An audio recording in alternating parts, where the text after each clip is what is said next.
কাফের মারার জন্য তো তাকে বলা হয়নি। আমি আরো পড়েছি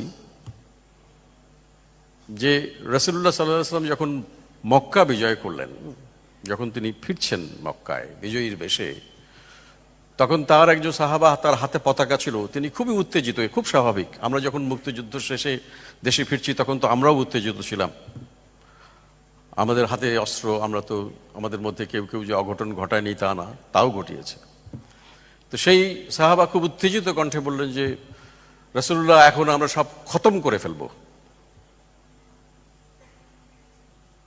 তখন তিনি বলেছিলেন যে আজকে এখন আমরা খতম করতে যাচ্ছি না, আমরা মহব্বতের জন্য যাচ্ছি, ভালোবাসার জন্য যাচ্ছি।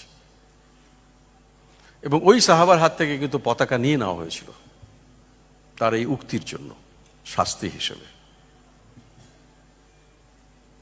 তো আমি খুব ছোট মানুষ, এই নিয়ে আমার হয়তো দীর্ঘ বক্তব্য দেওয়ার কোনো সুযোগ নেই, কিন্তু আমি আমার মতো করে যতটুকু বুঝি,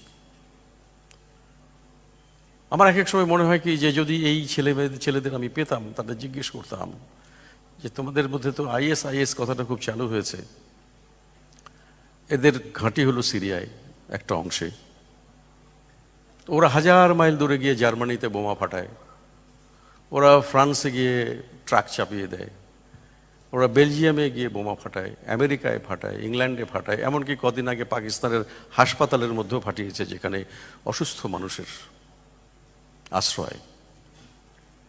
তো তোমার বাড়ির কাছে মাত্র 50 মাইল দূরে হলো ইসরায়েল।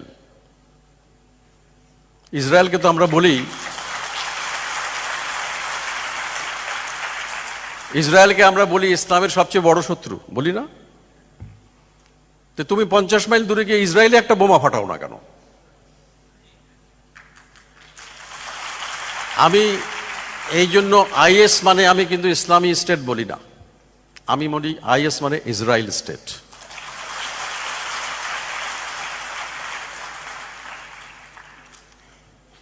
এরা সারা পৃথিবীতে ইসলামের ভাবমূর্তি নষ্ট করবার জন্য এই কাজগুলো করছে। আর আমাদের দেশে আমাদের হাজার হাজার মানুষ, লক্ষ লক্ষ মানুষ, হাজার বললে কম বলা হবে, লক্ষ লক্ষ মানুষ বিদেশে চাকরি করে, ভিসা বন্ধ হয়ে যাবে, বিদেশি বিনিয়োগ বন্ধ হয়ে যাবে, এটাই তো তারা চাইছেন। সুতরাং এই জঙ্গিবাদকে আমাদের বিশ্লেষণ করতে হবে না বিভিন্ন দৃষ্টিকোণ থেকে, একটা দৃষ্টিকোণ থেকে বিবেচনা করলে হবে না। আর সবচেয়ে কষ্টের বিষয় হলো যারা করছে তারা আমাদেরই সন্তান, আমাদের কোনো না কোনো পরিবারের সন্তান। সেখানে মাদ্রাসার ছাত্র আছে না ইংলিশ মিডিয়ামে পড়া ছাত্র আছে, সেটি বিবেচ্য বিষয় নয়। বিবেচ্য বিষয় হলো যে ধান তো সেই জমিতেই হয় যেটা ধানের উপযোগী, এবং সেই আবহাওয়া থাকতে হয়, তাহলে তো ধান হবে না। এই ক্ষেত্রটা কারা তৈরি করছে, এই আবহাওয়াটা কারা সৃষ্টি করছে, সেটা জানাটা সবচেয়ে বেশি জরুরি। এবং আমাদের সন্তানেরা যেন সেই দিকে ধাবিত না হয়, ভুল পথে না যায়, সেটি লক্ষ্য রাখা। কেন যাচ্ছে, কিভাবে যাচ্ছে সেটা যেমন দরকার, কেন যাচ্ছে সেটাও বোঝা দরকার। আমাদের সন্তানদের সঙ্গে আমাদের সম্পর্ক, আমাদের শিক্ষার সঙ্গে সংস্কৃতির যোগাযোগ, আমরা তো দেখি আজকে কিভাবে আমাদের বাচ্চারা বড় হচ্ছে, একদম ফার্মের মুরগির মতো। মানে আমি দেখি তো, আমি যেখানে থাকি, আমি একটা ফ্ল্যাটে থাকি, তার একটা স্কুল পরে একটা স্কুল, বাচ্চাদের স্কুল আছে। সকাল 7:30 7টার সময় এই অনিচ্ছুক ছোট ছোট বাচ্চাগুলোকে, ওদের যেতে ইচ্ছা করে না অত সকালে নিশ্চয়ই স্কুলে, জোর করে মায়েরা টানতে টানতে নিয়ে যাচ্ছে, এবং তারপরে 12টা 1টা পর্যন্ত ওইটুক বাচ্চাদের কি মহাপণ্ডিত বানাচ্ছে আমি জানি না। তো এবং আমি ধরেই নিই যে দুপুরে আসলো বাড়িতে, মা বলবে এখন গোসল করো, এখন খাও, এখন ঘুমাতে যাও, ঘুম থেকে ওঠার পরে এখন হোমওয়ার্কের পরে আর কোনো কোথায় যাবে, যাওয়ার কোনো জায়গা নেই, টেলিভিশন দেখো, টেলিভিশনে ডোরেমন তো কিছুদিন আগে পর্যন্ত হিন্দিতে হতো। আমি তখন বলতাম যে বাচ্চা যদি সকালবেলায় উঠে বলে যে মা মুঝে নাস্তা চাহিয়ে আবি স্কুল জানা হ্যায়, তো বলতেই পারে, কারণ বাচ্চাদের তো কোনো দোষ নেই, ওরা তো যা দেখছে যা শুনছে তাই তো শিখবে। তারপরে সন্ধ্যা হলো আবার হোমওয়ার্কের পরে এখন যাও, তাড়াতাড়ি খাও, তাড়াতাড়ি খেয়ে তাড়াতাড়ি ঘুমোতে যাও, কালকে সকালে আবার স্কুলে যেতে হবে। এইভাবে একটা বাচ্চা বড় হচ্ছে, ওর জীবনে কিন্তু আকাশ, ফুল, পাখি, নদী, মানুষ কিছু নেই। তারপরে আরেকটু বড় যখন হবে তখন আরেকটি যন্ত্রণা শুরু হবে, যেটার নাম আমি দিয়েছি GPA-5 নির্যাতন। তো GPA-5 নির্যাতন, জিপিএ না পেলে জীবন বৃথা। মা বাবারা ছুটছে, শিক্ষকরা ছুটছেন, এবং সেই ছোটার চোটে আমাদের ছেলে মেয়েদের জীবন একদম পিষ্ট। বইয়ের পাতা মুখস্থ করছে, বইয়ের পাতা মুখস্থ করছে, বইয়ের পাতা মুখস্থ করছে, আর কিছু নেই। আমি বলেছি একদিন যে এই দেশে এখন পরীক্ষার্থীর সংখ্যা বেশি, শিক্ষার্থী নেই।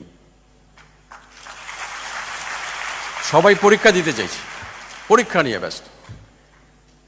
তো তাহলে সংস্কৃতি কোথায়, মানুষ কোথায়, জীবনবোধ কোথায়? আমার পাশে একটা দরিদ্র মানুষে খেয়ে আছে কি না খেয়ে আছে আমি ভাবছি না তো।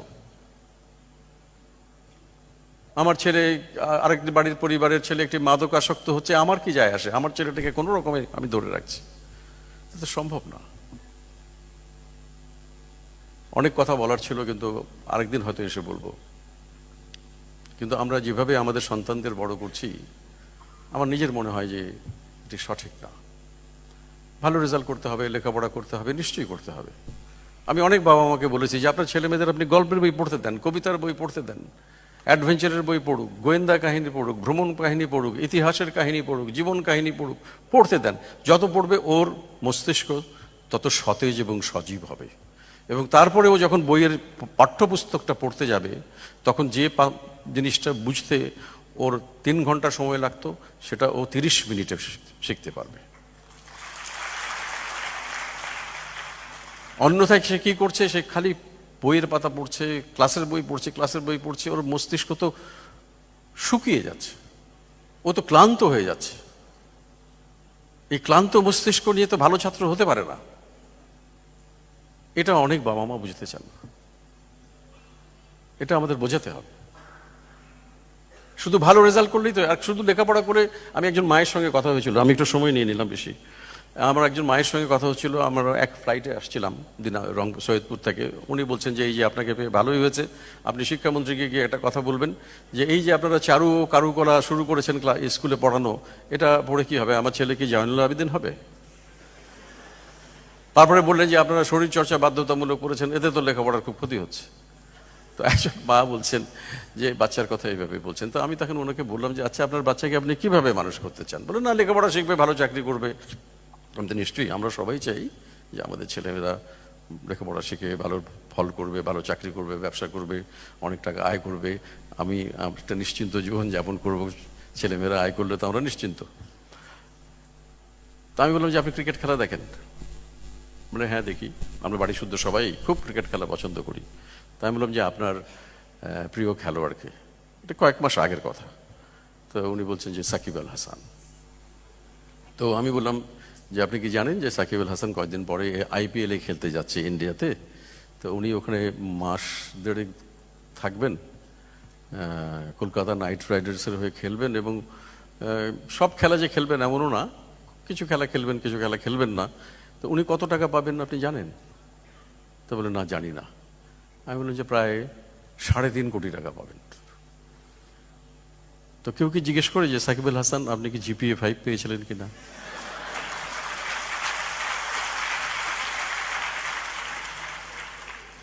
আমি বললাম যে আমাদের একজন MP আছেন, সংসদ সদস্য, খুব ভালো গান করেন, মমতাজ বেগম।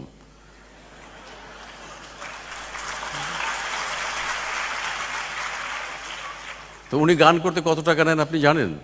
তো বলে না, আমার তো কোনো ধারণাই নেই। আমি যে আমার আছে, কারণ আমার সঙ্গে ওনার নিয়মিত যোগাযোগ আছে। আপনার সঙ্গে যদি খুব ভালো বন্ধুত্ব থাকে তাহলে মোটামুটি 5 লক্ষ টাকায় রাজি হতে পারেন,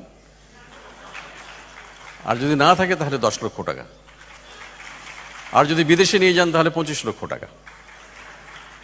তো আমি ধরে নিলাম যে সবার সঙ্গে ওনার বন্ধুত্ব, এবং উনি 5 লক্ষ টাকা দিয়ে অনুষ্ঠান করছেন এবং মাসে 10টা অনুষ্ঠান করেন, তাহলে কত টাকা পাবেন?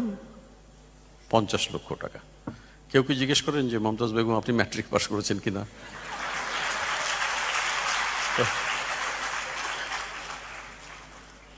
তো আমি বললাম যে আসলে পয়সা তো নানানভাবে আয় করা যায়, তার জন্য যে সবসময় আপনাকে মহাপণ্ডিত হতে হবে এমন কোনো কথা নয়।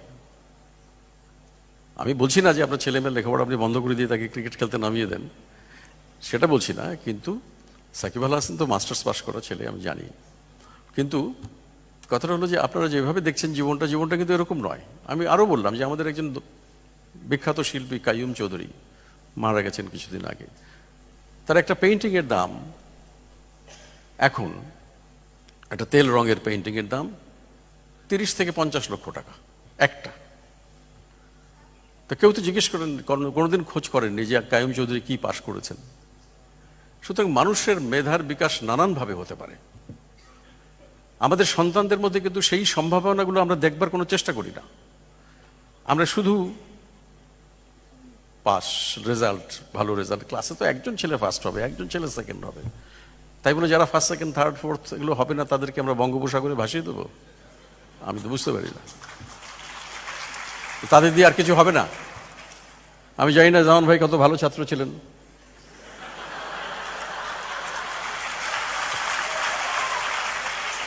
তবে আমি ছিলাম না। তো যাই হোক, এখন এই যে আমি তারপরে আবার ওনাকে জিজ্ঞেস করলাম যে আচ্ছা, আপনি আইনস্টাইনের ছবি দেখেছেন? মহাবিজ্ঞানী, সর্বকালের শ্রেষ্ঠ বিজ্ঞানী বলা হয়। তো বলে যে না আমি দেখিনি। আমি যে লক্ষ্য করে দেখবেন যে উনি যেখানেই যেতেন ওনার হাতে একটা ছোট্ট বাক্স থাকতো, এবং সেই বাক্সটার মধ্যে কি থাকতো জানেন আপনারা? একটা ভায়োলিন থাকতো, একটা বেহালা। তো অত বড় একজন বিজ্ঞানী,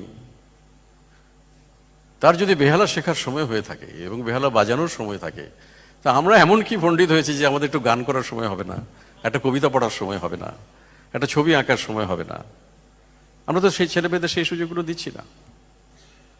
তো সেই জন্য আমরা বলছি যে আসলে আমাদের শিক্ষা এবং সংস্কৃতির জায়গাটা নতুন করে ভাবা দরকার, চিন্তা ভাবনা করতে। এটা ছিল এক সময়, এটা কি করে জানি আস্তে আস্তে আমরা দেখছি যে বিলীন হয়ে গেল। আমরা শুধু এখন পৃষ্ঠার পর পৃষ্ঠা শুধু মুখস্থ করাচ্ছি, এবং সেই কারণেই আজকে যে ঘটনাগুলো ঘটছে এটাও একটা তার বড় কারণ বলে আমার মনে হয়। আপনারা এখানে বিদ্বজ্জন আছেন, শিক্ষকরা আছেন, মেধাবী ছাত্রছাত্রীরা আছেন, আপনারা সবাই ভাববেন যে আমরা এটা নিয়ে কি কাজ করতে পারি, কিভাবে আমাদের সন্তানদের সুসন্তান হিসেবে, মানুষ হিসেবে, বাঙালি হিসেবে গড়ে তুলতে পারি। তো আমি আর কথা বাড়াই না, আমাকে এখানে আমন্ত্রণ জানানোর জন্য অসংখ্য ধন্যবাদ। আপনাদের সবার প্রতি কৃতজ্ঞতা, সবার মঙ্গল কামনা করে আমার বক্তব্য এখানেই শেষ করছি। জয় বাংলা, জয় বাংলা।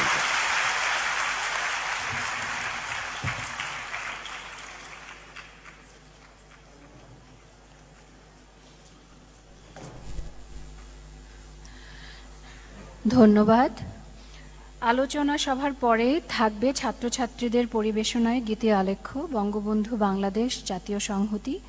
এরপর আছে নর্থ সাউথ ইউনিভার্সিটির অ্যালামনাই ওল্ড স্কুলের মোবাশ্বের চৌধুরীর দেশাত্মবোধক এবং জাগরণের গানের পরিবেশনা। আপনারা সবাই